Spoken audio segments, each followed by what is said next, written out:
Hello students, हम Indian polity M Laxmikant के six edition को स्टडी कर रहे थे और इसमें हम फिफ्थ चैप्टर पढ़ रहे थे जो कि है यूनियन एंड इट्स टेरिटरीज। और हम अपने प्रीवियस लेक्चर में पढ़ रहे थे कि 1956 के बाद जो हमारे इंडिया में जो डिफरेंट डिफरेंट जो स्टेट्स बनाए गए और जो यूनियन टेरिटरीज का फॉर्मेशन हुआ वो किस प्रकार से हो रहा था ये हम देख रहे थे। ठीक है, तो हम अपने इस लेक्चर में आज इसमें हम देखेंगे कि सिक्किम का फॉर्मेशन कैसे हुआ। ठीक है, और सिक्किम को इंडिया में कैसे इंडिया में इसको कैसे एसोसिएट किया गया और इसे इंडियन स्टेट कैसे बनाया गया। ठीक है, चलिए इसको स्टार्ट करते हैं। लेकिन इससे पहले क्या करते हैं, इसका सिक्किम का एक ओवरव्यू ले लेते हैं मैप के थ्रू, ताकि हम इसको समझते टाइम हमें कि ये सिक्किम का आज का प्रेजेंट जो पॉलिटिकल मैप है वो है। ठीक है, इसमें ये दिखाया गया है। सबसे पहले तो सिक्किम की बाउंड्रीज को देख लेते हैं कि जो ये सिक्किम है ये क्या है। ऊपर जो नॉर्थ में चाइना से तिब्बत से इसका बॉर्डर लगता है और ईस्ट से भी तिब्बत से चाइना से इसका बॉर्डर लगता है। और जो सिक्किम है उसका जो साउथ है, साउथ में क्या है, वेस्ट बंगाल है और सिक्किम के साउथ ईस्ट में भूटान है और जो सिक्किम है उसके वेस्ट में नेपाल है। ठीक है, ये हमने इसकी बाहर की आउटर बाउंड्रीज को देख लिया। और जो ये सिक्किम है इसका बड़ा वैसे तो देखने से काफ़ी इजी जो है वो लग रहा है, जो उसको डिवाइडेशन किया गया है। ऊपर का जो एरिया है वो है नॉर्थ सिक्किम और नीचे का जो है उसको साउथ सिक्किम कहा गया है यहाँ पे। और ये ईस्ट का जो एरिया है उसको ईस्ट सिक्किम कह दिया गया है और जो वेस्ट का जो एरिया है इसको वेस्ट सिक्किम कह दिया गया है। काफ़ी इजी लग रहा है। और ये जो है ये साउथ का जो एरिया है इसको साउथ सिक्किम कह दिया गया है। और जो ये सिक्किम की जो कैपिटल है गंगटोक, वो कहाँ पर है अगर पूछा जाए तो वो इसमें से ईस्ट सिक्किम में है। ठीक है, और इस पर एक ये इम्पॉर्टेंट प्लेस दिख रहा है मैंगन। मैंगन जो है या मंगन जो है ये सिक्किम का एक प्लेस है। उसके बाद ये हो जाएगा नॉर्थ सिक्किम। और यहाँ पे क्या क्या दिया गया है सिक्किम में, दिए गए हैं कुछ इंपॉर्टेंट प्लेसेस, थांगू वैली और ये सब चीज़ें जो हैं ये हमने दी है इसमें। तो हमने इसका एक बार ओवरव्यू ले लिया। ये है हमारा वेस्ट सिक्किम का एरिया जो वेस्ट में है। और जो गंगटोक है, गंगटोक जो कि सिक्किम की कैपिटल है, वो कहाँ पर है, ईस्ट सिक्किम में है। और ये नामची एक प्लेस है, ये सिक्किम का ही प्लेस है। ये सब इसमें दिया गया है। तो स्टूडेंट्स हमने एक बार इसका पूरा ओवरव्यू ले लिया कि ये है हमारे सिक्किम का मैप। तो अब देखते हैं, अब अपनी टॉपिक में वापस चलते हैं। चलिए इसको स्टार्ट करते हैं। Till 1947, Sikkim was an independent princely state ruled by Chogyal. 1947 तक जो सिक्किम था वो एक इंडियन प्रिंसली स्टेट था कि जिसको रूल किया जा रहा था चोग्याल के द्वारा। ठीक है, जो सिक्किम था वो क्या था, एक इंडियन प्रिंसली स्टेट था कि जहाँ पे चोग्याल रूल करते थे। In 1947, after the lapse of the British paramountcy, Sikkim became a protectorate of India. ठीक है, कहा गया कि 1947 में जब इंडिया इंडिपेंडेंट हो गया, और उसको और क्या हुआ कि ब्रिटिश पैरामाउंसी का जो भी ब्रिटिश का जो सर्वस्व था, जो उसका वर्चस्व था सिक्किम के ऊपर, वो समाप्त हो गया। तो क्या हुआ कि सिक्किम जो था वो इंडिया का प्रोटेक्टोरेट बन गया था। ठीक है, यानी इंडिया जो था वो उसको संरक्षण प्रदान कर रहा था सिक्किम को। Where by the Indian government assumed responsibility for the defence, external affairs and communications of Sikkim. कहा गया है कि इसीलिए इंडियन गवर्नमेंट ने क्या किया कि सिक्किम की जो भी डिफेंस की रिस्पॉन्सिबिलिटी थी, उसके एक्सटर्नल अफेयर्स की जो भी रिस्पॉन्सिबिलिटी थी एंड उसके जो भी कम्युनिकेशन थे, उन सब की रिस्पॉन्सिबिलिटी इंडियन गवर्नमेंट ने ली थी। क्योंकि इंडियन गवर्नमेंट ने आफ्टर 1947, आफ्टर इंडिपेंडेंस, क्या हुआ था कि सिक्किम को as a protectorate of India के रूप में स्वीकार किया था। ठीक है, और उसको क्या कहा था कि हम आपको प्रोटेक्शन प्रोवाइड कराएंगे और आपके जो भी डिफेंस के मामले हैं, एक्सटर्नल अफेयर्स के मामले हैं और जो भी कम्युनिकेशन के मामले हैं उनमें जो है हम प्रोटेक्शन आपको प्रोवाइड कराएंगे, ये हमारी रिस्पॉन्सिबिलिटी होगी। ये इंडियन गवर्नमेंट के द्वारा कहा गया था। In 1974, Sikkim expressed its desire for greater association with India. 1974 में क्या होता है कि सिक्किम अपनी इच्छा व्यक्त करता है और कहता है इंडिया में एसोसिएशन होने के लिए, इंडिया में ज्वाइन होने के लिए सिक्किम कहता है। ठीक है, सिक्किम अपनी इच्छा जाहिर करता है कि हम जो सिक्किम है उसको भी इंडिया में एसोसिएट कर लिया जाए, सिक्किम को भी इंडिया में मिला लिया जाए। Accordingly, the 35th Constitutional Amendment Act 1974 was enacted by the Parliament. तो इसी चीज़ को ध्यान में रखते हुए हमारी इंडिया की पार्लियामेंट में 35th कॉन्स्टिट्यूशनल अमेंडमेंट एक्ट 1974 में इनेक्ट किया जाता है, उसको अप्लाई किया जाता है। ठीक है, this amendment introduced a new class of statehood. जो ये अमेंडमेंट होता है ये क्या करता है, ये सिक्किम को एक नया क्या करता है, एक नया स्टेटहुड देता है। ठीक है, एक नया स्टेटहुड देता है कि जिसमें जिसमें सिक्किम को एज ए एसोसिएट स्टेट बनाया जाता है इंडियन यूनियन का। This amendment introduced a new class of statehood under the constitution by conferring on Sikkim the status of an associate state of Indian Union। ये कहा गया है कि जो ये अमेंडमेंट है ये इंट्रोड्यूस करता है एक नई क्लास ऑफ स्टेटहुड। ठीक है, एक राज्य की एक नई कैटेगरी बनाते हैं इस अमेंडमेंट के अंतर्गत बनाई जाती है राज्य की एक नई कैटेगरी, जिसके अंदर सिक्किम को क्या दिया जाता है, एक एसोसिएट स्टेट का दर्जा दिया जाता है इंडियन यूनियन में। ठीक है, सिक्किम को एक एसोसिएट स्टेट बनाया जाता है इस अमेंडमेंट के थ्रू। कौन सा अमेंडमेंट, वो था 35th constitutional amendment act of 1974, जिसके थ्रू क्या होता है, इंडिया के द्वारा सिक्किम को एक एसोसिएट स्टेट का स्टेटस दिया जाता है। For this purpose, a new article 2A and a new schedule, 10th schedule containing the terms and conditions of association were inserted in the constitution। इस उद्देश्य के लिए क्या किया जाता है, हमारे कॉन्स्टिट्यूशन में एक नया आर्टिकल 2A और एक नया शेड्यूल जो कि 10th शेड्यूल होता है वो हमारे कॉन्स्टिट्यूशन में इंसर्ट किए जाते हैं। ठीक है, एक तो नया आर्टिकल डाला जाता है आर्टिकल 2A, और एक नया शेड्यूल बनाया जाता है 10th शेड्यूल, वो हमारे कॉन्स्टिट्यूशन में उसको ऐड किया जाता है, इंसर्ट किया जाता है। और जो ये 10th शेड्यूल बनाया जाता है उसमें क्या होते हैं कि जो भी सिक्किम से रिलेटेड जो भी टर्म्स और कंडीशंस हैं उसके एसोसिएशन के इंडिया में, वो सब 10th शेड्यूल में दिए गए थे। This experiment, however, did not last long as it could not fully satisfy the aspirations of the people of Sikkim। ये कहा गया है कि जो ये प्रयोग था वो ज़्यादा टाइम तक नहीं चला। ठीक है, जो क्या किया गया था, इंडिया के द्वारा सिक्किम को एक एसोसिएट स्टेट बना दिया गया था। तो इसीलिए कहा गया है कि ये जो एक प्रयोग किया गया था ये ज़्यादा टाइम तक नहीं चला। इट कुड नॉट, और इसने क्या किया, इसने जो सिक्किम के लोग थे उनकी महत्वाकांक्षाओं को पूरा नहीं कर पाएंगे। ठीक है, ये कहा गया है कि इससे सिक्किम के लोग संतुष्ट नहीं हो पाए। ठीक है, इन ए रेफरेंडम हेल्ड इन 1975, एक रेफरेंडम किया गया 1975 में सिक्किम में ही। रेफरेंडम का मीन्स मैंने आपको बताया था, कई बार ये वर्ड आ गया है, हमारे प्रीवियस लेक्चर में भी हमने इसको पढ़ा था। क्या था रेफरेंडम, एक क्या होता है, डायरेक्ट डेमोक्रेसी का एक मेथड होता है कि जिसमें डायरेक्टली लोगों के द्वारा किसी भी मैटर में वोटिंग की जाती है। ठीक है, और जिस भी पक्ष में वोट जाते हैं और उसी को फिर डायरेक्टली वो चीज़ अप्लाई हो जाती है। तो in a referendum held in 1975, they voted for the abolition of the institution of Chogyal.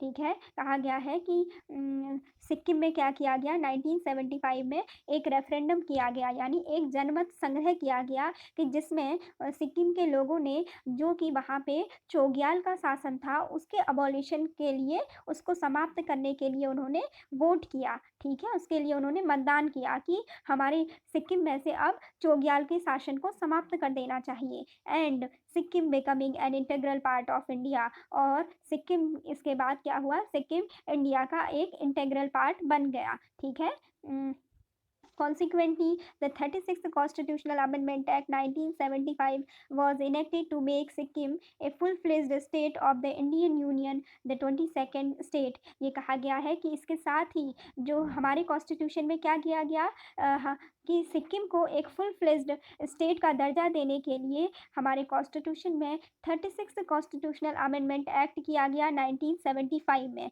ठीक है, जिसके थ्रू क्या किया गया, सिक्किम को एक फुल फ्लेज्ड स्टेट का स्टेटस दे दिया गया इंडियन यूनियन में, ठीक है, और इस प्रकार सिक्किम हमारी इंडिया का 22nd स्टेट बन गया, ठीक है।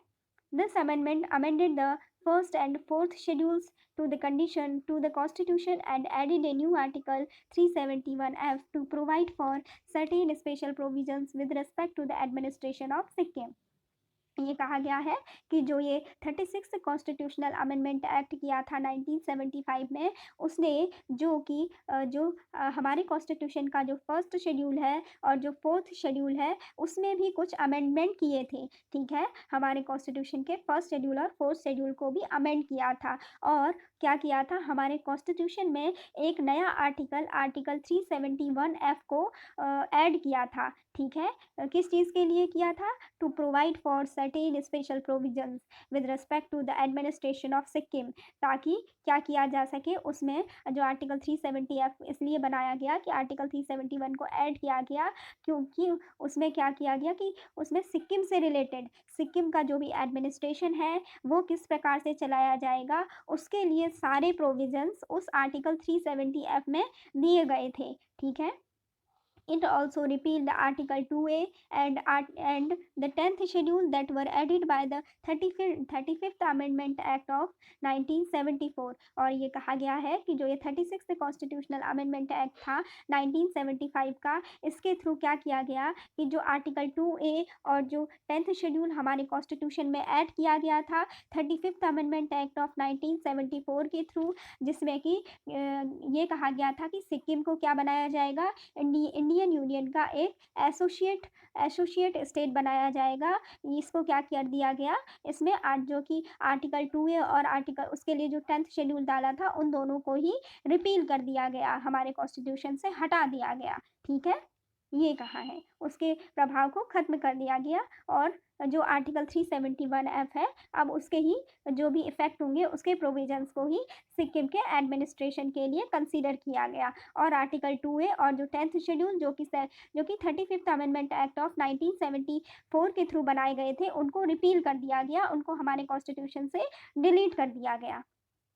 तो ये था हमारा फॉर्मेशन ऑफ सिक्किम स्टेट। और हमने देखा कि जो सिक्किम जो कि एक प्रिंसली स्टेट था 1947 के टाइम तक, और कैसे उसको इंडिया में वो कैसे उसने अपनी इच्छा जाहिर की इंडिया में आने की, और उसको पहले एक एसोसिएट स्टेट बनाया गया और उसके बाद एक और अमेंडमेंट किया गया, वो था 36 कॉन्स्टिट्यूशनल अमेंडमेंट एक्ट ऑफ 1975, जिसके थ्रू की एक फुल फ्लेज्ड स्टेट इंडिया का सिक्किम को बना लिया गया और सिक्किम हमारे देश का 22nd स्टेट बना। और सिक्किम के जो भी एडमिनिस्ट्रेशन थे, जो भी एडमिनिस्ट्रेशन से रिलेटेड प्रोविजंस थे कि सिक्किम में कैसे चलेगा एडमिनिस्ट्रेशन, वो सब उन सब के लिए क्या किया गया, एक नया आर्टिकल 371F हमारे कॉन्स्टिट्यूशन में ऐड कर दिया गया। ये क्वेश्चन एग्जाम्स में बहुत पूछा भी जाता है स्टूडेंट्स, इसे ध्यान रखिएगा कि सिक्किम के लिए कौन सा आर्टिकल है। सिक्किम के लिए जो आर्टिकल था, वो जो आर्टिकल बनाया गया था वो था आर्टिकल 371F, जिसमें कि जो भी सिक्किम के एडमिनिस्ट्रेशन से रिलेटेड जो भी स्पेशल प्रोविजंस थे उन सभी को आर्टिकल 371F में बताया गया है हमारे कॉन्स्टिट्यूशन के। तो ये हो गया हमारा सिक्किम के फॉर्मेशन को हमने इसमें पढ़ लिया। उसके बाद जो नेक्स्ट टॉपिक है हमारा वो है मिज़ोरम, अरुणाचल प्रदेश एंड गोवा। अब हम इसमें पढ़ेंगे कि मिज़ोरम, अरुणाचल प्रदेश और गोवा इन तीनों स्टेट्स का फॉर्मेशन कैसे कैसे हुआ था इंडिया में। तो एक बार इनका भी मैप देख लेते हैं, ठीक है। मिज़ोरम का है, मिज़ोरम, अरुणाचल प्रदेश एंड गोवा। ये है, पहले अरुणाचल प्रदेश का आया है मैप, इसी को देख लेते हैं। तो ये है अरुणाचल प्रदेश का मैप, इसको देखिएगा। इसमें क्या है, अरुणाचल प्रदेश के ये जो है इसके जो ईस्ट में है चाइना है, तिब्बत का एरिया है, जिसे कि चाइना कहता है कि ये हमारा एरिया है, ठीक है, इसीलिए यहाँ चाइना भी लिखा गया है। और वैसे ये तिब्बत के एरिया से लगती है इसकी बाउंड्री अरुणाचल प्रदेश की। ये क्या है, एक नॉर्थ ईस्टर्न स्टेट है और इसकी जो बाउंड्री है ये लग रही है असम से भी लग रही है, इधर आप देख सकते हैं नागालैंड से भी टच हो रहा है, म्यांमार से भी टच हो रहा है, ठीक है, और भूटान से भी हो रहा है। कई बार बाउंड्री बेस्ड क्वेश्चन भी स्टेट्स के आ जाते हैं एग्जाम्स में, स्टेट PSC में पूछ लिए जाते हैं। तो ये हमारा अरुणाचल प्रदेश है और इसमें हम देख रहे हैं कि ये ये सब अलग-अलग प्लेसेस हैं, अपर सियांग, अपर सुबनसिरी और ये सब चीज़ें हैं। ये तो है, ये ईटानगर दिखाया गया है और अरुणाचल प्रदेश की जो कैपिटल है, उसको दिखाया गया है यहाँ पर। और ये दिखाया गया है कि जो ईस्ट में है, ईस्ट में इसके अरुणाचल प्रदेश के ईस्ट में म्यांमार की बाउंड्रीज़ लगती हैं और वेस्ट में भूटान की बाउंड्रीज़ लगती हैं और नॉर्थ में या फिर आप कह सकते हैं कि जो नॉर्थ वेस्ट का एरिया है, वहाँ पे क्या है, चाइना तिब्बत की बाउंड्रीज़ लगती हैं और असम की बाउंड्रीज़ भी अरुणाचल प्रदेश से लगती हैं, ठीक है? नागालैंड की बाउंड्रीज़ भी लगती हैं। तो ये हमने देख लिया, ये अरुणाचल प्रदेश। और यहाँ पे हमने ईटानगर की लोकेशन को देख लिया कि जो क्या है, लगभग साउथ में है उसके, ईटानगर के। उसके बाद नेक्स्ट देखते हैं, हमने देखना था इसमें मिज़ोरम, अरुणाचल प्रदेश एंड गोवा। ये है हमारा गोवा स्टेट। तो इसको देखते हैं, जो गोवा है वो भी कैसे डिवाइड है। ये ऊपर नॉर्थ गोवा है, ये साउथ गोवा है, ठीक है? नॉर्थ गोवा और साउथ गोवा ऐसे करके डिवाइडेड है 2 पार्ट्स में। और आप देख सकते हैं, अगर इसकी बाउंड्रीज़ को देखा जाए तो जो गोवा की बाउंड्रीज़ हैं वो ऊपर महाराष्ट्र से लग रही हैं और ईस्ट में कर्नाटका से लग रही हैं, नॉर्थ में महाराष्ट्र से लग रही हैं और इधर जो वेस्ट में है वहाँ पर क्या है, अरेबियन सी है, ठीक है? तो ये हमारा आप गोवा को देख सकते हैं। तो ये नीचे साउथ गोवा का एरिया है और ये ऊपर नॉर्थ गोवा का एरिया है, ठीक है? और जो पणजी है ये किस में आता है, पूछा जाए कि जो गोवा की कैपिटल है बताइए वो गोवा की कौन सी टेरिटरी में आता है, ईस्ट वेस्ट नॉर्थ साउथ ऐसे कुछ भी अगर पूछा जाए तो आप कहेंगे वो आता है नॉर्थ गोवा में। पणजी कहाँ पर है, नॉर्थ गोवा में है, ठीक है? जो कि गोवा की कैपिटल है। उसके बाद ये नेक्स्ट हम देखते हैं, हमने मिज़ोरम देखना था, एक बार हम मिज़ोरम को देख लेते हैं। ये है हमारा मिज़ोरम।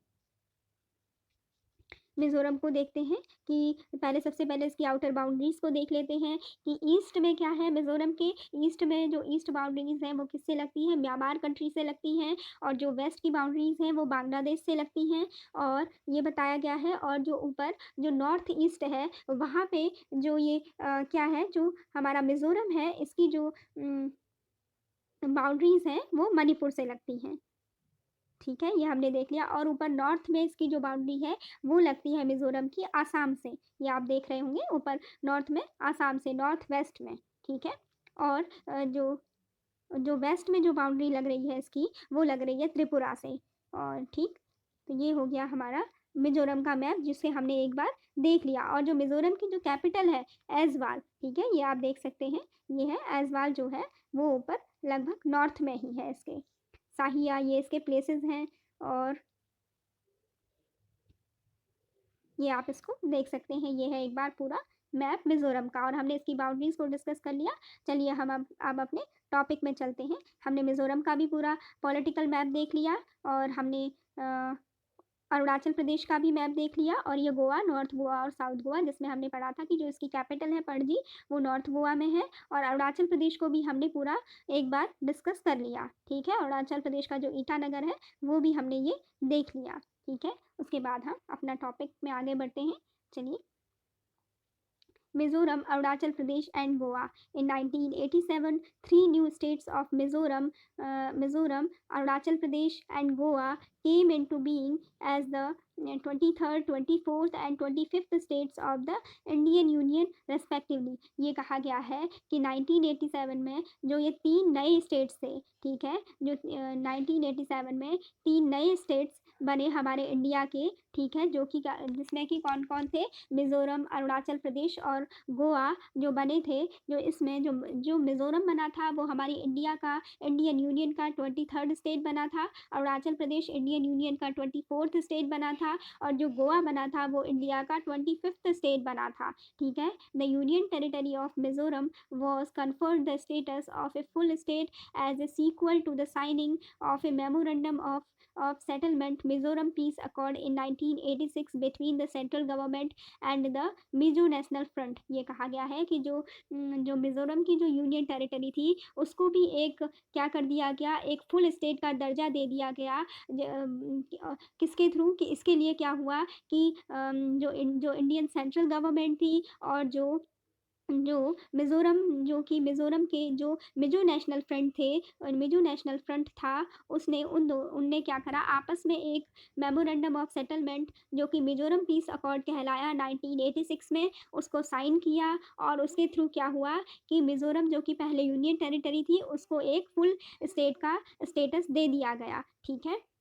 उसमें क्या किया गया इसके लिए कि जो सेंट्रल गवर्नमेंट थी हमारी इंडिया की और जो जो कि मिज़ो नेशनल फ्रंट के लोग थे, उन्होंने दोनों ने क्या किया कि एक memorandum of settlement Mizoram peace accord को साइन किया 1986 में, जिसके थ्रू जो यूनियन टेरिटरी थी मिज़ोरम की, उसको एक फुल स्टेट का स्टेटस दे दिया गया।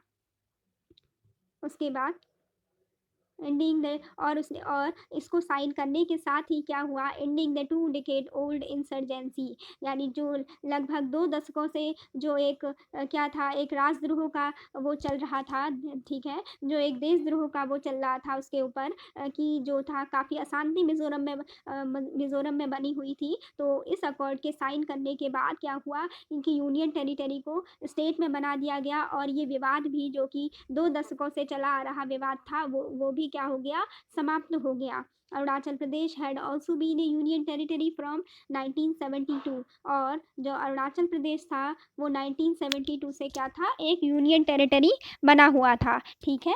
1972 में अरुणाचल प्रदेश को केंद्र शासित प्रदेश बनाया गया था। The state of Goa was created by separating the territory of Goa from the union territory of Goa, Daman and Diu. ये कहा गया है कि जो स्टेट ऑफ गोवा था, उसको जब क्रिएट किया गया तो उसके लिए क्या किया गया कि जो यूनियन टेरिटरीज थी गोवा, दमन और दीव की, उसमें से जो गोवा की टेरिटरी थी उसको सेपरेट करके एक नया स्टेट क्रिएट किया गया, जिसे कि स्टेट ऑफ गोवा कहा गया, ठीक है? स्टेट ऑफ गोवा को किससे सेपरेट किया गया, जो यूनियन टेरिटरी थी गोवा, दमन और दीव की, उसमें से गोवा की टेरिटरी को सेपरेट करके स्टेट ऑफ गोवा क्या किया गया, क्रिएट किया गया। तो ये था हमारा मिज़ोरम, अरुणाचल प्रदेश और गोवा का फॉर्मेशन कैसे हुआ, इसको हमने पढ़ लिया। उसके बाद जो नेक्स्ट है वो है हमारा छत्तीसगढ़, उत्तराखंड एंड झारखंड, इनका फॉर्मेशन कैसे हुआ, ठीक है? इनके मैप को भी देखते हैं एक बार।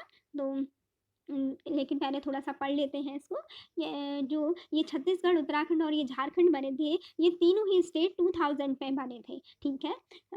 इन 2000 3 more new states of Chhattisgarh, Uttarakhand and Jharkhand were created out of the territories of Madhya Pradesh, Uttar Pradesh and Bihar respectively। ये कहा गया है कि 2000 में क्या हुआ था कि 3 नए स्टेट्स जो कि कौन-कौन से थे, छत्तीसगढ़, उत्तराखंड और झारखंड, जो कि बनाए गए थे। जो इसमें से जो छत्तीसगढ़ बनाया गया था, वो मध्य प्रदेश को सेपरेट करके बनाया गया था। जो उत्तराखंड बनाया गया था, वो उत्तर प्रदेश से सेपरेट करके बनाया गया था। और जो झारखंड बनाया गया था, वो बिहार से कुछ टेरिटरीज़ को सेपरेट करके बनाया गया था। तो इसमें यही कहा गया है कि 2000 में क्या हुआ कि 3 नए स्टेट्स बने थे, जिसमें कि छत्तीसगढ़ बनाया गया मध्य प्रदेश से अलग होकर, और उत्तराखंड बनाया गया उत्तर प्रदेश से अलग होकर, और झारखंड को बनाया गया बिहार से अलग होकर, ठीक है? These became the 26th, 27th and 28th state of the Indian union respectively. जो ये तीनों स्टेट्स थे, कहा गया कि ये इंडियन यूनियन के, जिसमें कि छत्तीसगढ़ जो था वो इंडियन यूनियन का 26th स्टेट बना, उत्तराखंड इंडियन यूनियन का 27th स्टेट बना, और जो झारखंड था वो इंडियन यूनियन का 28th स्टेट बना, ठीक है? एक बार इसको मैप में देख लेते हैं इन तीनों स्टेट्स को जो कि 2000 में बने थे, छत्तीसगढ़, उत्तराखंड एंड झारखंड। हमने देखना है छत्तीसगढ़, झारखंड और उत्तराखंड। तो इंडिया का मैप है, ये मैप है पंजाब का, ये मिज़ोरम का है, और ये महाराष्ट्र का मैप है, ये तेलंगाना का है जो अभी हम देखेंगे, ये आ गया उत्तराखंड का। जो 2000 में बने थे, 3 स्टेट्स बने थे, उत्तराखंड और छत्तीसगढ़ और झारखंड। तो सबसे पहले उत्तराखंड को देख लेते हैं। यहाँ पर जो ये उत्तराखंड स्टेट है, आप देख रहे हैं कि इसके नॉर्थ में क्या है, हिमाचल प्रदेश है, और जो ईस्ट में है वो नेपाल है, और जो नॉर्थ ईस्ट का एरिया है वहाँ पे चाइना लगता है, वहाँ पे चाइना की बॉर्डर लगती है, तो ये कहा गया है इसमें। और इसमें ये देख रहे हैं हम कि उत्तराखंड में क्या है, 13 डिस्ट्रिक्ट है।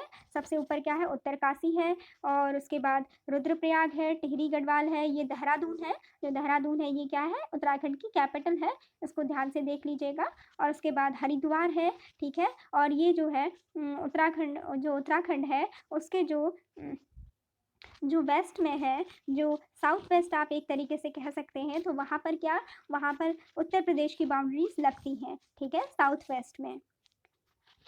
और ये है उसके बाद गढ़वाल का रीजन है, पौड़ी है, पौड़ी गढ़वाल का रीजन है, रुद्रप्रयाग है, चमोली है, बागेश्वर का रीजन है, अल्मोड़ा का रीजन है, फिर नीचे नैनीताल है, और सबसे साउथ में जो है उधम सिंह नगर है। फिर उसके बाद चंपावत आता है ईस्ट में, ठीक है, पिथौरागढ़ आता है, ठीक है, और फिर बागेश्वर आता है। तो ये था हमारा उत्तराखंड का, हमने एक ओवरव्यू ले लिया मैप का। उसके बाद हम नेक्स्ट देखते हैं।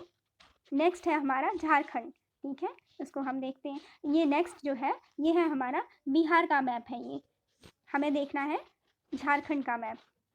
ये उत्तर प्रदेश का मैप है, ये है झारखंड का मैप। इसको एक बार देख लेते हैं। जो ये झारखंड का मैप है, अगर इसकी आउटर बाउंड्रीज को देखा जाए तो झारखंड के नॉर्थ में बिहार है, और झारखंड के ईस्ट में वेस्ट बंगाल स्टेट की बाउंड्रीज लगती हैं, और झारखंड के साउथ में उड़ीसा की बाउंड्रीज लगती हैं, और जो कि इसका साउथ वेस्ट है झारखंड का, वहाँ पे छत्तीसगढ़ की बाउंड्रीज लगती हैं, ठीक है। और जो ये झारखंड है उसके जो नॉर्थ ईस्ट है वहाँ पर उत्तर प्रदेश की बाउंड्रीज लगती हैं वहाँ से। तो झारखंड की जो कैपिटल है वो क्या है, रांची है। वो लगभग आप देख रहे होंगे, वो लगभग सेंटर में है, ठीक है। अगर पूछा जाए इनकी जो झारखंड की कैपिटल अगर लोकेट करने को कभी मैप में पूछ लिया जाए एग्जाम में, तो वो लगभग आप एक क्या है, गेस वर्क कर सकते हैं कि हाँ ये सेंटर में है। झारखंड की जो कैपिटल है रांची है। और झारखंड के जो कुछ इंपॉर्टेंट एरियाज हैं, जैसे हो गए हजारीबाग है, और पलामू है, और क्या है, पलामू है, और देवघर है, और दुमका है, गोड्डा है, और ईस्ट संगभूम है, वेस्ट संगभूम का एरिया है, ठीक है। और उसके बाद गुमला है, कुंती का एरिया है झारखंड में, ठीक है, काफ़ी सुनते होंगे। बोकारो है, बोकारो भी काफ़ी कोल के लिए काफ़ी फेमस है, ठीक है। और उसके बाद रामगढ़ का इलाका है, ये भी किस में है, झारखंड में आता है, ठीक। और ये हमने पढ़ लिया एक बार, झारखंड में देख लिया इसकी पूरी आउटर बाउंड्रीज को, जिसके कि क्या है, साउथ वेस्ट में छत्तीसगढ़ लगता है, और साउथ में लगभग उड़ीसा लगता है। ईस्ट में जो बाउंड्रीज हैं वो वेस्ट बंगाल स्टेट को टच करती हैं, ठीक है। और नॉर्थ में झारखंड के बिहार है, और नॉर्थ वेस्ट में कौन है, उत्तर प्रदेश है झारखंड के। उसके बाद एक और स्टेट बच गया हमारा, वो है छत्तीसगढ़। इसको भी देख लेते हैं छत्तीसगढ़ को। ये देखिए छत्तीसगढ़ दिया गया है पूरा स्टेट इस तरीके से। इसके नॉर्थ में, छत्तीसगढ़ के नॉर्थ में क्या है, उत्तर प्रदेश है, ठीक है। और नॉर्थ ईस्ट में छत्तीसगढ़ के क्या है, झारखंड है, ठीक है। और उसके बाद जो कि साउथ है, जो हमारे छत्तीसगढ़ का जो साउदर्न एरिया है वहाँ पे क्या है, तेलंगाना है, ठीक है। और जो छत्तीसगढ़ का जो वेस्ट है वहाँ पे क्या है, महाराष्ट्र है। और छत्तीसगढ़ का जो लगभग आप कह सकते हैं जो ईस्ट में है वो है मध्य प्रदेश की बाउंड्रीज लगती हैं। ये हमने इसकी पूरी आउटर बाउंड्रीज देख ली कि छत्तीसगढ़ के नॉर्थ में आप देख रहे होंगे ऊपर उत्तर प्रदेश है, और ईस्ट में झारखंड है, झारखंड की बाउंड्रीज लगती हैं, और नॉर्थ ईस्ट में, ठीक है, नॉर्थ ईस्ट में यानी ऊपर है वो नॉर्थ और ईस्ट में, ठीक है। नॉर्थ ईस्ट हो गया वहाँ पे झारखंड की, और नीचे ईस्ट में जो लग रही है ये उड़ीसा की बाउंड्रीज लग रही हैं, और नीचे साउथ में जो साउथ वेस्ट में जो बाउंड्रीज लग रही हैं वो तेलंगाना की बाउंड्री लग रही है। किससे लग रही है, छत्तीसगढ़ की, ठीक है। उसके बाद छत्तीसगढ़ के जो वेस्ट में है, वेस्ट में कौन है, महाराष्ट्र है छत्तीसगढ़ के। तो ये हमने एक पूरा इसका ओवरव्यू ले लिया। अब हम अपने टॉपिक पर चलते हैं। अब हमने पढ़ना है तेलंगाना, ठीक है। तेलंगाना को स्टडी करते हैं कि तेलंगाना का फॉर्मेशन कैसे हुआ। एक्चुअली जो ये तेलंगाना है ये हमारे इंडिया का 29th स्टेट है, ठीक है। ये अभी लेटेस्ट स्टेट बना है, ठीक है। 2014 में बना था ये, 2 जून 2014 को आंध्र प्रदेश से अलग हो गए। चलिए इसको पढ़ते हैं। In 2014, the new state of Telangana came into existence as the 29th state of the Indian Union. ये कहा गया है कि 2014 में जो नया स्टेट था तेलंगाना का, वो एक नया स्टेट बनकर आया, जो कि इंडियन यूनियन का 29th स्टेट बना। ठीक है, it was carved out of the territories of Andhra Pradesh. जैसा कि मैंने अभी बताया कि जो तेलंगाना था उसको किसकी टेरिटरी से अलग करके बनाया गया था, उसको आंध्र प्रदेश की टेरिटरीज को सेपरेट करके बनाया गया था। आंध्र प्रदेश की ही कुछ टेरिटरीज को कार्व करके, कुछ सेपरेट करके ही बनाया गया था तेलंगाना को।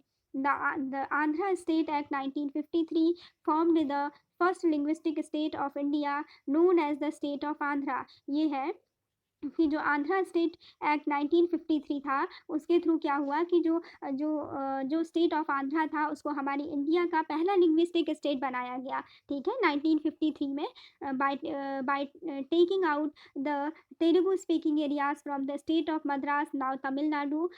ठीक है, ये कहा गया है कि जो हमने जो अपने प्रीवियस लेक्चर्स में पढ़ा था कि जो आंध्र प्रदेश था, जिसको कि 1953 में जो स्टेट रीऑर्गेनाइजेशन एक्ट था उसके थ्रू अक्टूबर 1953 में आंध्रा स्टेट को एज ए इंडिया का पहला जो first linguistic state of India था वो बना दिया गया था। ठीक है, और जो इसमें क्या, और वो किस नाम से जाना गया था, आंध्रा स्टेट के नाम से जाना गया था। और इसमें क्या किया गया था कि जो भी क्या थे, मद्रास के जो भी तेलुगु स्पीकिंग लोग थे उनको वहाँ से ले लिया गया था, उनको एक सेपरेट टेरिटरी में सेटल कर दिया गया था, और वही क्या बन गया था, आंध्र प्रदेश बन गया था। और कुरनूल को इसका कैपिटल बनाया गया था उस टाइम पे। ठीक है, 1953 के टाइम पे आंध्र स्टेट की जो कैपिटल थी वो कुरनूल थी। And the state high court was established at Guntur. और जो स्टेट हाई कोर्ट था आंध्रा स्टेट का, वो कहाँ पर बनाया गया था, गुंटूर में बनाया गया था, state high court of Andhra state का। ठीक है, यानी जो आंध्रा स्टेट का जो हाई कोर्ट था उसको गुंटूर में बनाया गया था। The state reorganisation act 1956 merged the Telugu speaking areas of Hyderabad state with the Andhra state to create the enlarged Andhra Pradesh state। ये कहा गया है कि जो स्टेट रीऑर्गेनाइजेशन एक्ट था 1956 का, उसके थ्रू क्या हुआ कि उसके थ्रू जो तेलुगु स्पीकिंग एरियाज थे आंध्र प्रदेश के, तेलुगु स्पीकिंग एरियाज थे हैदराबाद स्टेट के, उनको क्या किया गया कि आंध्रा स्टेट को क्रिएट करने के लिए क्या कर दिया गया, उनको आंध्र प्रदेश स्टेट में उनको वहाँ इंक्लूड कर दिया गया। ठीक है, the state reorganisation act 1956 merged the Telugu speaking areas of Hyderabad state with the Andhra state to create enlarged Andhra Pradesh state. 1956 में क्या हुआ, जो कि 1956 का स्टेट रीऑर्गेनाइजेशन एक्ट था, उसके थ्रू क्या किया गया कि जो हैदराबाद के जो भी तेलुगु भाषा को बोलने वाले लोग थे, उन लोगों को क्या किया गया, उन लोगों को आंध्र प्रदेश स्टेट में मिला दिया गया। ठीक है, उनको क्या किया गया, जो भी तेलुगु स्पीकिंग पीपल थे वहाँ के हैदराबाद स्टेट के जो भी एरियाज थे, उन एरियाज को क्या कर दिया गया, आंध्र प्रदेश स्टेट में मर्ज कर दिया गया और आंध्र प्रदेश स्टेट में मिला दिया गया, जिससे कि क्या हुआ, आंध्र प्रदेश स्टेट को बड़ा बना दिया गया और एक वृहद आंध्र स्टेट बना दिया गया। ठीक है, बड़ा आंध्र प्रदेश स्टेट जिससे कि बन गया। The capital of the state was shifted to Hyderabad. हमने देखा था कि जब स्टार्टिंग में जो आंध्र प्रदेश बनाया जाता है, कि जिसमें 1953 में क्या होता है कि स्टेट ऑफ मद्रास से जो तेलुगु स्पीकिंग लोग होते हैं उनको उन एरियाज़ को क्या किया जाता है, आंध्रा स्टेट में उनको इंक्लूड कर दिया जाता है। ठीक है, तो और उनको अलग करके जो उस टाइम पे क्या था, जो मद्रास स्टेट था, जो वहाँ पे तेलुगु स्पीकिंग लोग थे, उन लोगों को और जहाँ पे वो लोग रहते थे उन एरियाज़ को क्या कर दिया जाता है, वहाँ से सेपरेट कर दिया जाता है और उसे आंध्रा स्टेट बना दिया जाता है। ठीक है, लेकिन बाद में क्या कहा गया है कि तब उस टाइम पे क्या होता है कि जो कैपिटल होती है आंध्रा स्टेट की अक्टूबर 1953 में, वो होती है गुंटूर, वो होती है कुरनूल। सॉरी वो होती है कुर्नूल, ठीक है। 1953 में जो आंध्रा स्टेट बनाया गया था, जो कि मद्रास स्टेट से तेलुगु स्पीकिंग जो पीपल थे, जो तेलुगु स्पीकिंग एरियाज थे, उनको अलग करके बनाया गया था। बनाया गया था उस टाइम पे आंध्र प्रदेश। तो उस टाइम पे जो आंध्र प्रदेश की जो कैपिटल थी वो थी कुर्नूल, और उस टाइम पे जो हाई कोर्ट था वो बनाया गया था गुंटूर में। लेकिन जब ये आंध्र प्रदेश का जो स्टेट रीऑर्गेनाइजेशन एक्ट आया 1956 में, जिसमें क्या किया गया कि हैदराबाद के जो तेलुगु स्पीकिंग एरियाज थे उनको क्या किया गया, फिर से आंध्र प्रदेश स्टेट में मर्ज कर दिया गया, और आंध्र प्रदेश स्टेट को एक बड़ा इनलार्ज स्टेट बना दिया गया, बड़ा आंध्र प्रदेश स्टेट बना दिया गया। तब 1956 में इसकी कैपिटल को क्या किया गया, कुर्नूल से हटा के कहाँ पे बना दिया गया, हैदराबाद में शिफ्ट कर दिया गया। पहले कहाँ थी, 1953 में कुर्नूल में थी, और 1956 में स्टेट रीऑर्गेनाइजेशन एक्ट के थ्रू क्या किया गया, उसको हैदराबाद में शिफ्ट कर दिया गया, आंध्र प्रदेश की कैपिटल को, ठीक है। Again, the Andhra Pradesh Reorganization Act 2014 bifurcated the Andhra Pradesh into two separate states, namely the Andhra Pradesh Residuary and the Telangana. ये कह रहे हैं कि एक बार फिर से क्या हुआ कि जो आंध्र प्रदेश रीऑर्गेनाइजेशन एक्ट आया था 2014 में, उसके थ्रू 2 जून 2014 को क्या कर दिया गया, आंध्र प्रदेश को फिर से बाइफरकेट कर दिया गया, दो भागों में, 2 सेपरेट स्टेट्स में उसको डिवाइड कर दिया गया। एक तो बचा आंध्र प्रदेश, बचा हुआ आंध्र प्रदेश, और क्या बना दिया गया, उससे एक नया स्टेट बना दिया गया जिसे कि हम तेलंगाना कहते हैं, ठीक है। और तेलंगाना जो है हमारे इंडिया का क्या है, 29th नंबर का स्टेट है। एक बार हम तेलंगाना को मैप में देख लेते हैं। झारखंड है, और ये उत्तर प्रदेश का मैप है, ये मध्य प्रदेश का है, ये बिहार का मैप है, उत्तराखंड का है, ये है तेलंगाना का मैप। तो इसको देख लेते हैं। तेलंगाना को किससे अलग करके बनाया गया, 2 जून 2014 को इसको आंध्र प्रदेश से अलग करके बनाया गया। तो इसके मैप को आप देख रहे होंगे, ये है। तो जो तेलंगाना है, तेलंगाना के जो ईस्ट में है वो छत्तीसगढ़ की बाउंड्रीज लगती हैं, छत्तीसगढ़ स्टेट की बाउंड्रीज लगती हैं, और जो साउथ ईस्ट है तेलंगाना का, वहाँ पे आंध्र प्रदेश की बाउंड्रीज लग रही हैं, ठीक है। और जो कि तेलंगाना का वेस्ट है, वहाँ पे क्या हो रहा है कि वेस्ट में कर्नाटका की बाउंड्रीज लग रही हैं, और जो कि नॉर्थ वेस्ट का एरिया है तेलंगाना का, वहाँ पर महाराष्ट्र की बाउंड्रीज लग रही हैं, ठीक है। ये है हमारा तेलंगाना। और जो तेलंगाना की जो कैपिटल है, यहाँ पे ये जो हैदराबाद है वो ये दिया गया है यहाँ पे, ये आप देख सकते हैं। और उसके बाद ये हमने देख लिया कि ये है तेलंगाना का, जो कि हमारी इंडिया का 29th स्टेट है, यानी सबसे जो नया स्टेट है वो क्या है, तेलंगाना। और ये इसका मैप था, और इसके आउटर बाउंड्रीज को हमने एक बार समझ लिया। तो चलिए अब अपने टॉपिक में,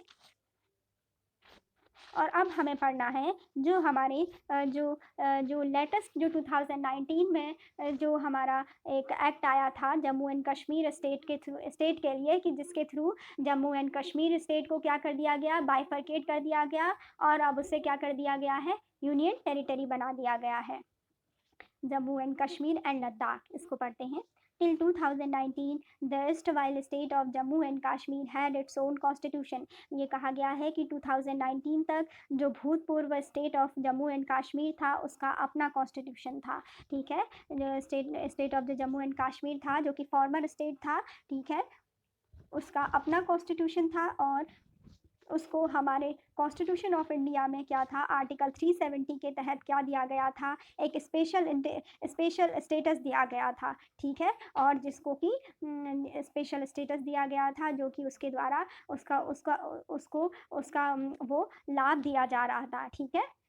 इन 2019 this special status was abolished, लेकिन 2019 में जो जम्मू एंड कश्मीर को आर्टिकल 370 के तहत जो कि एक स्पेशल स्टेटस दिया जाता है हमारे इंडियन कॉन्स्टिट्यूशन के द्वारा, तो वो क्या हुआ, उसको अबॉलिश कर दिया गया, ठीक है। एक स्पेशल स्टेटस जो दिया जाता था अभी तक, उसको 2019 में अबॉलिश कर दिया गया। किसके थ्रू, एक प्रेसिडेंशियल ऑर्डर के थ्रू, ठीक है। एक प्रेसिडेंशियल ऑर्डर आया जिसे कि जाना गया गया किसके नाम से, the constitution application to Jammu and Kashmir order 2019, ठीक है।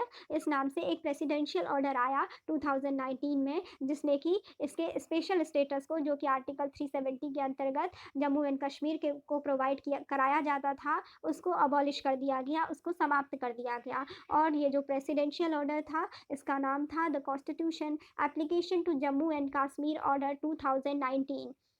This order, this order superseded the earlier order known as the Constitution Application to Jammu and Kashmir Order 1954। ये कहा गया है कि जो ये प्रेसिडेंशियल, जो कि राष्ट्रपति के द्वारा जो ऑर्डर आया, जो प्रेसिडेंशियल ऑर्डर आया था, इसने क्या कर दिया, इसने सुपरसीड कर दिया था, इसने इनक्रोच कर दिया था जो पुराना ऑर्डर था, ठीक है। जो पहले का ऑर्डर था कि जिसे कहा गया था the constitution application to Jammu and Kashmir order 1954, अब उसको क्या कर दिया था, रिप्लेस कर दिया था, उसको समाप्त कर दिया था, उसको इंक्रोच कर दिया था। उसकी जगह पर अब किसके प्रोविज़न अप्लाई होंगे, अब होंगे the constitution application to Jammu and Kashmir order 2019।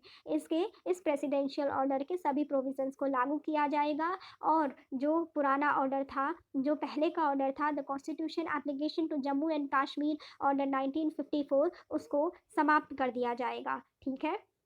The 2019 order extended all the provisions of the Constitution of India to Jammu and Kashmir also। ये कहा गया कि जो ये 2019 का प्रेसिडेंशियल ऑर्डर था, इसने क्या किया कि हमारे कॉन्स्टिट्यूशन के जो भी प्रोविजंस हैं, उन सभी को जम्मू एंड, ये कहा गया कि वे सभी प्रोविजंस भी अब जम्मू एंड कश्मीर के लिए अप्लाइड होंगे। वो सभी प्रोविजंस भी क्या, उनको भी जम्मू एंड कश्मीर के लिए भी उनको बढ़ा दिया जाता है, ठीक है। पहले ये था कि जम्मू एंड कश्मीर का क्या था, अपना अलग कॉन्स्टिट्यूशन होता था, वो हमारे इंडिया के कॉन्स्टिट्यूशन को फॉलो नहीं करता था, और उसको आर्टिकल 370 के तहत हमारे इंडियन कॉन्स्टिट्यूशन में काफ़ी एक स्पेशल स्टेटस दिया गया था। लेकिन इस ऑर्डर के थ्रू क्या हुआ, जो प्रेसिडेंशियल ऑर्डर आया, इसको अबॉलिश कर दिया गया और कहा गया कि अब जो भी प्रोविजंस हमारे कॉन्स्टिट्यूशन में बनाए गए हैं, जो कि हमारे देश के सभी स्टेट्स में, सभी यूनियन टेरिटरीज में लागू होते हैं, अब वो सारे प्रोविजंस जम्मू एंड कश्मीर पर भी वैसे ही अप्लाई होंगे, ये कहा गया। However, the inoperative Article 370 continue to remain in the text of the Constitution of India। ये कहा जो हालांकि जो इनऑपरेटिव आर्टिकल 370 है, जो कि जो आर्टिकल 370 है, उसको पूरी तरीके से ख़त्म नहीं किया गया है, उसको क्या कर दिया गया, प्रेसिडेंशियल ऑर्डर के थ्रू उसको इनऑपरेटिव कर दिया गया, यानी अब उसको ऑपरेट नहीं किया जा सकता है। अब उसके कुछ प्रोविजंस को क्या कर दिया गया है, उनकी प्रक्रियाओं को बंद कर दिया गया है, ठीक है, उनको सक्रिय नहीं किया गया है। लेकिन वो जो आर्टिकल 370 है, उसके कुछ प्रोविजंस क्या हैं, हमारे कॉन्स्टिट्यूशन ऑफ इंडिया के टेक्स्ट में अभी भी मौजूद हैं, ये इस लाइन में कहा गया है। Further, the Jammu and Kashmir Reorganization Act 2019 bifurcated the erstwhile state of Jammu and Kashmir into two separate union territories, namely the Union Territory of Jammu and Kashmir and the Union Territory of Ladakh।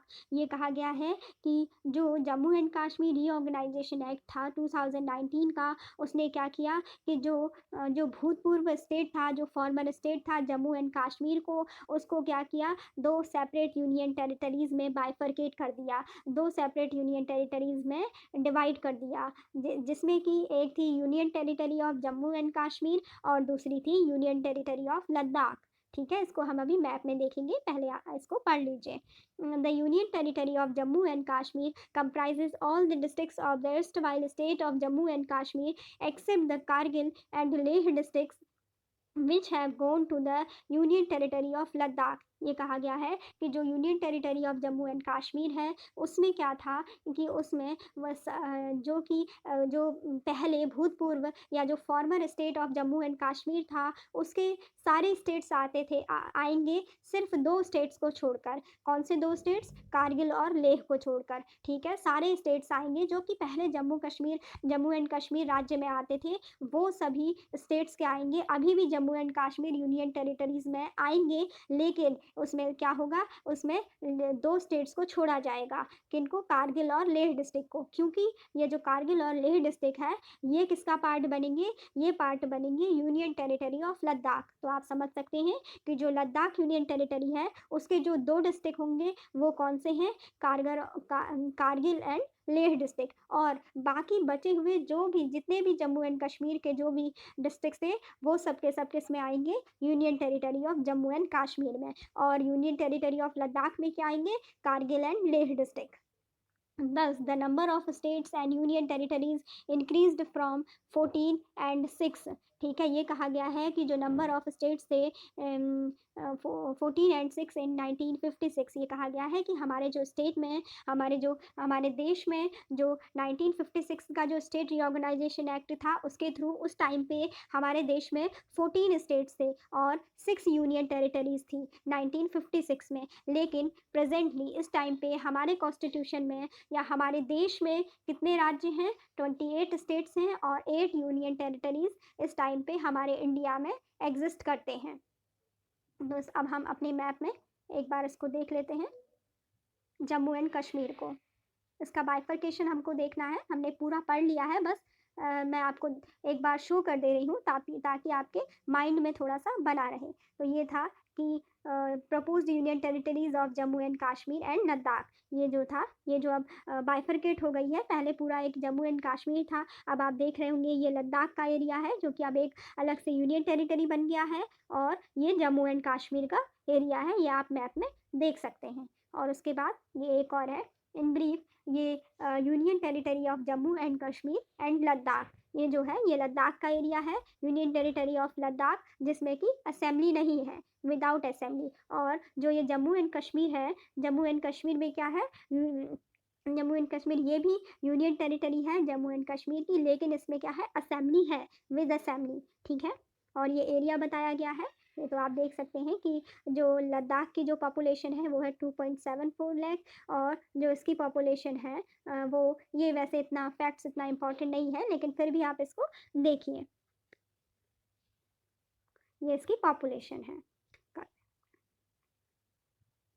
1 crore के at about क्या है, ये इसकी population है किसकी, Jammu and Kashmir, जो कि एक यूनियन टेरिटरी बन गया है। उसके बाद क्या है, Jammu and Kashmir after article 370 is revoked, जब क्या हुआ कि आर्टिकल 370 को रिवोक कर दिया गया है, उसको रिमूव कर दिया गया है, उसके कुछ प्रोविजंस को हटा दिया गया है, तो उसके बाद क्या क्या उसमें चेंजेज आए हैं जम्मू एंड कश्मीर में, उसको एक बार देख लेते हैं। ये कहा गया है कि जम्मू एंड कश्मीर के लिए क्या होगा, नो डुअल सिटीजनशिप, क्या होगी, नो डुअल सिटीजनशिप, यानी सिंगल सिटीजनशिप ही होगी, अब जो कि इंडिया में होती है। ठीक है, central law can directly apply, क्योंकि अब जो है वो जम्मू एंड कश्मीर क्या बन गई है, वो यूनियन टेरिटरी बन गई है, तो इसलिए क्या होगा कि वहाँ पर क्या होगा, सारे सेंट्रल लॉज अप्लाई होते हैं, यूनियन टेरिटरीज पर डायरेक्टली कंट्रोल रहता है सेंटर का। उसके बाद है no separate laws for Jammu and Kashmir, पहले क्या था कि इसको एक स्पेशल स्टेटस दिया गया था आर्टिकल 370 के तहत, तो इसको क्या था कि काफ़ी उसके तहत काफ़ी उसको छूट दी गई थी, लेकिन अब ऐसा कुछ नहीं है, कोई भी जम्मू एंड कश्मीर के लिए कोई भी सेपरेट लॉ नहीं है, कोई भी स्पेशल प्रोविज़न नहीं है,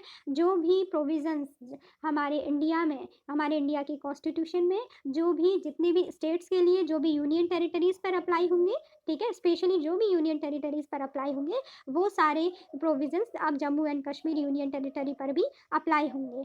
और ये है next point, Indian citizen from other states can by land and property. Actually ऐसा था कि पहले क्या था कि जम्मू कश्मीर में जाकर कोई भी व्यक्ति लैंड प्रॉपर्टी को क्या खरीद नहीं सकता था, लेकिन अब उसके बाद ये जो आर्टिकल 370 है उसको रिवोक कर दिया गया है, हटा दिया गया है, तो उसमें बताया गया है कि अब क्या कर सकते हैं, कोई भी जो इंडियन सिटीजन है वो क्या कर सकता है, या अदर स्टेट से जा सकता है, वहाँ पर कोई भी प्रॉपर्टी या लैंड को खरीद सकता है।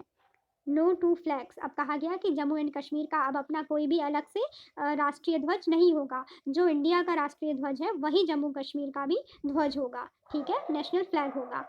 और इलेक्शंस एवरी 5 ईयर्स, और ये कहा गया कि जम्मू कश्मीर में भी क्या होंगे, अब टाइमली हर 5 ईयर के टाइम पीरियड में इलेक्शन होंगे। उसके बाद नेक्स्ट ये कहा गया कि centre can declare financial emergency under article 360, ये कहा गया कि अब सेंटर क्या कर सकता है, यहाँ पर फाइनेंशियल इमरजेंसी आर्टिकल 360 के तहत जब चाहे उसको वो डिक्लेयर कर सकता है। Police will be managed by the centre, और ये कहा गया है कि जो यूनियन टेरिटरी है जम्मू एंड कश्मीर की और जो लद्दाख की, यहाँ पे क्या होगा, जो पुलिस होगी उसको मैनेज किया जाएगा डायरेक्टली सेंट्रल गवर्नमेंट के द्वारा। ठीक है, Government of India on August 5 revoked Article 370 of the Indian Constitution by way of a presidential order. यही बताया गया है कि जो 5 अगस्त 2019 को क्या हुआ था, गवर्नमेंट ऑफ इंडिया ने आर्टिकल 370 के काफ़ी प्रोविजंस को रिवोक कर दिया था, ठीक है, और किसके थ्रू, एक प्रेसिडेंशियल ऑर्डर के थ्रू। और ये हमने इसको समझ लिया।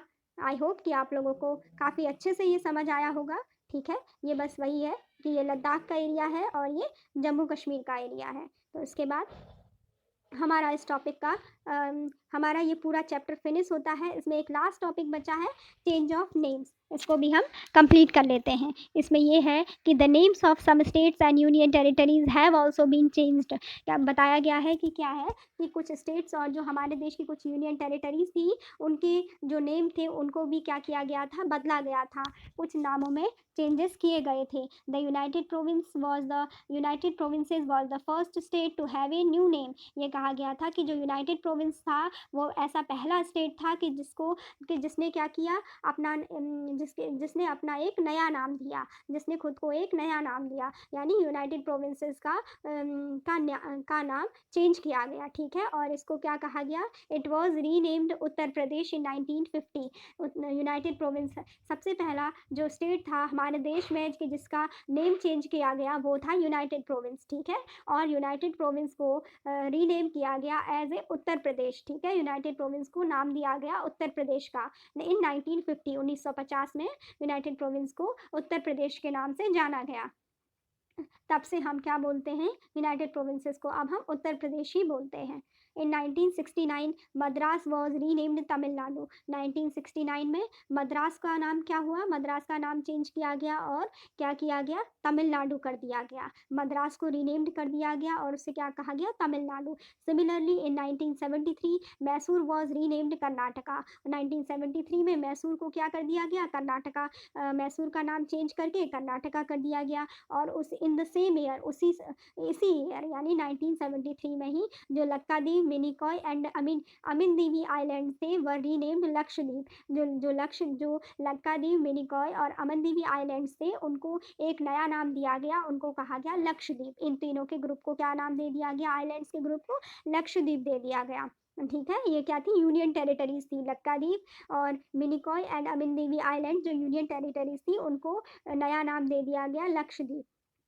In 1992, the Union Territory of Delhi was redesignated as the National Capital Territory of Delhi. 1992 में क्या हुआ कि जो यूनियन टेरिटरी ऑफ दिल्ली थी उसको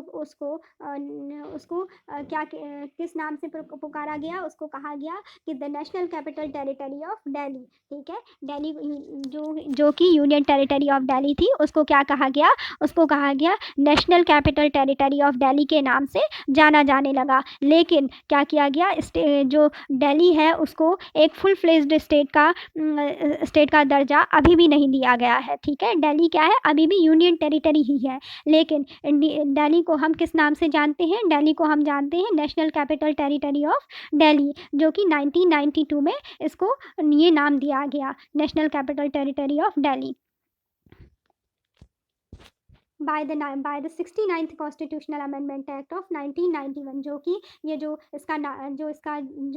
यूनियन टेरिटरी ऑफ दिल्ली को जो नाम दिया गया national capital territory of Delhi, वो दिया गया 69th constitutional amendment act of 1991 के थ्रू, ठीक है। In 2006 Uttaranchal was renamed as Uttarakhand. 2006 में क्या हुआ कि उत्तरांचल का जो नाम है वो बदल कर क्या हो गया, उत्तराखंड हो गया, चेंज करके उसको उत्तराखंड कर दिया गया। और इन द सेम ईयर और इसी वर्ष यानी इसी ईयर में 2006 में ही Pondicherry was renamed as Puducherry. जो पौंडीचेरी था उसको रीनेम कर दिया और उसका नया नाम क्या रख दिया, पुडुचेरी रख दिया। In 2011 Orissa was renamed as Odisha. जो 2011 में जो उड़ीसा था उसका क्या नया नाम दे दिया गया, उड़ीसा, ठीक है। तो ये हमारा यहाँ पे इस प्रकार से ये कहा गया है कि हमारे इंडियन स्टेट में जो काफ़ी स्टेट्स थे या फिर यूनियन टेरिटरीज थी उनके नेम में चेंजेस किए गए, ठीक है। और सबसे पहला जो नेम में चेंज किया गया वो 1950 में यूनाइटेड प्रोविंस ऐसा पहला स्टेट था जिसका नाम चेंज किया गया और जिसे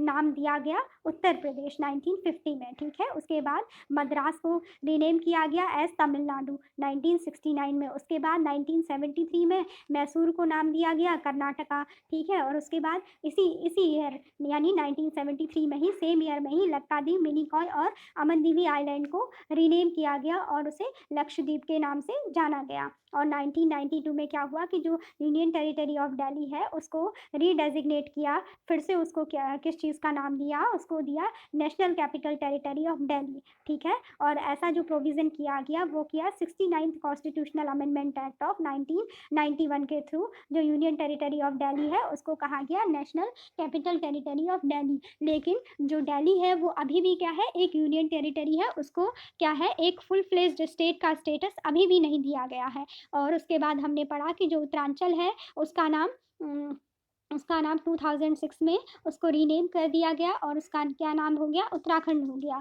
और 2006 में ही, सेम ईयर में ही, पौंडीचेरी को रीनेम किया गया और उसका नाम क्या हो गया, पुडुचेरी। और 2011 में उड़ीसा को रीनेम किया गया और उसका नाम हो गया ओडिशा। ठीक है। तो ये हमारा यहाँ पे पूरा चैप्टर कंप्लीट होता है। ठीक है। टेरिटरीज ऑफ इंडिया इन 2019, तो इसमें यही था 2019 में।